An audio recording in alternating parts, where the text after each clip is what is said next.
started off my career as an assistant district attorney in San Antonio, Texas, with this young, maybe not with this young lady over here, but we've discovered some common interests tonight for Texas. Moved over to Houston, where I eventually ran the white-collar crime section of the U.S. Attorney's Office in Houston for a number of years, and then followed my husband, then husband, over to Nashville, Tennessee, where I entered into the corporate world. And that led me into international corporate law, which of course I had grown up in Peru and Mexico, and I do speak Spanish. We moved to Peru when I was 5, came back to the United States when I was 14, so I think I'm a Latina anyway. And that has brought me all kinds of very, very interesting jobs and careers along the way. Transformative leadership, that's the new buzzword. Let's talk about transformation, especially now. You know, the Maya calendar next year is, you know, getting ready to end. We don't know what's going to happen, or aliens coming. Transformation, you know, that will be it. Let's look at transformative leadership. Also the new buzzword. And there were some things that didn't really sit well with me with that either. So I just decided to coin my own new term of sustainable leadership. Because I think at the end of the day, the thing that's most important is that our companies flourish and have a legacy to move forward, and we begin to get out of the chaos that we've been living in for the last couple of decades. So who has responded to all of this craziness? Everybody. Everybody has responded to the fact that corporate America has been in disarray. The general public has a hue and cry. Governments are coming in with new laws. The stock market, we don't even have to talk about that, right? Business, big and small, has all stepped up and said, you know, we're done, we're done, we're done. The key word, the buzzword, is transparency, transparency, transparency. That will be the word in every phase of our lives, I believe, from here on out. Between the internet, the blogging, the email, the social networking, I love this, I saw this the other day, word of mouth is unlimited. We now have accountability, whereas we were looking at accountability through government reporting and stuff like that. We've got social accountability now. It's not just to our family and friends. We're being held accountable for everything we do. And that's where we are today with a values-driven business. It's no longer just a value-driven profit line, but values. The general public out there is now interested in purchasing from corporations or working with corporations that show what we used to think were just, you know, the human things of value: compassion, justice, courage, respect, humanity. You can see the list up there, integrity. And so that's where we're beginning to see exactly where people want to go work.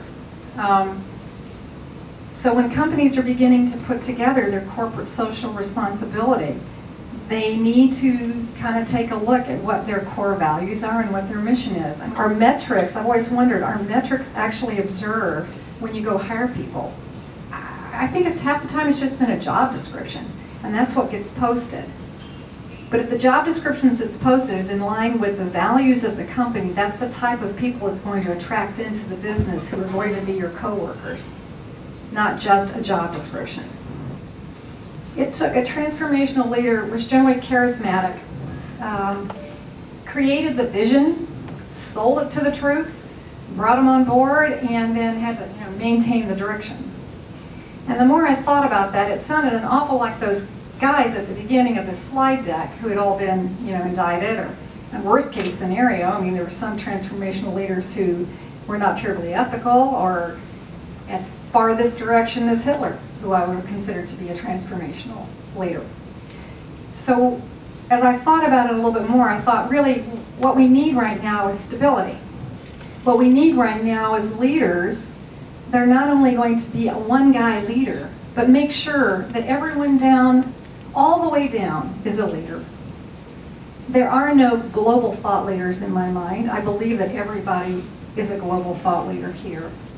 And that really a leader that's interested in sustainability is going to rely on the wisdom of the collective mind of not just the company, but all the stakeholders. The vendors, the employees, the shareholders, and make sure that they train the next set down and the next set down, so that we don't have an Enron legacy 10 years after it's bankrupt. Thanks to someone like Ken Lay or Jeff Skilling, an awful lot of people lost a lot of, you know, their jobs and a lot of money. So along those lines, sustainable leadership applies to every single one of you. It's not just the guy at the top. It's each of you and your teams. It's each of your roles to mentor the next person. That top-down power thing has to be broken. We do need direction. Absolutely, we do. I mean, we have to have a leader. You have to have team leaders and you have to have a top leader. But it has to be pushed down as well. Are any of those matrices, the way we decide on succession planning, do any of those matrices have anything about the corporation's viewpoint of corporate social responsibility? I mean, I wonder, even on sales, like if people, sales bonuses, how well you do, probably next to how well your department does, probably how well next to your company does, right? But is there anything in there that talks about whether you've been working out in the community, or whether you've been involved in a green initiative, or whether you've been involved in any of the things that would be a core value to the company other than just the bottom line, and why not?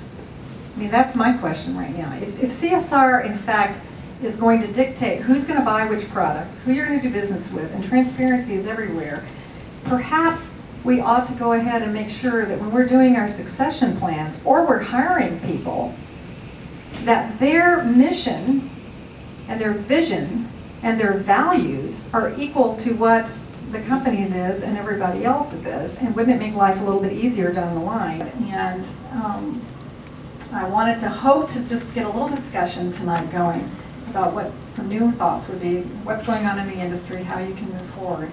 And go ahead. I just wanted to say that I think what she's driving at is, the things that we're doing outside of our normal work environment. Are we doing something that's our core competency? And so some of the things that I was thinking about is, how we sponsor the things like the science fairs, right? Okay, so we've got Goodrich's name out there. Other big corporations are out there. We've funded these kids to come up with the latest and greatest new technologies, and we do put those press releases out there. We do put them in various newsletters. We have several engineers that spend a lot of time at high schools and so on, encouraging kids to embrace, engineering, the various, types of sciences, aerospace. So it can become a signature. I guess what I'm saying is, you look at the Avon Foundation. Of course, they have all those women working with them. They're very involved in the Komen Foundation. I mentioned Advil with the arthritis, very involved. They begin to have a signature cause that relates to their industry. So when people think of that company, they say, oh yeah, they're involved with Target, back to school. That's it. They can pop into our heads right now, And as you put together your corporate CSR, not the individual groups like this, but actual corporate look, corporate CSR program, if you think about ones that absolutely focus on the core competency of that group and the expertise of that group, like the engineers and the science, it becomes a trademark signature situation for like shareholders, stakeholders, everybody. And that's who you're writing, I expect.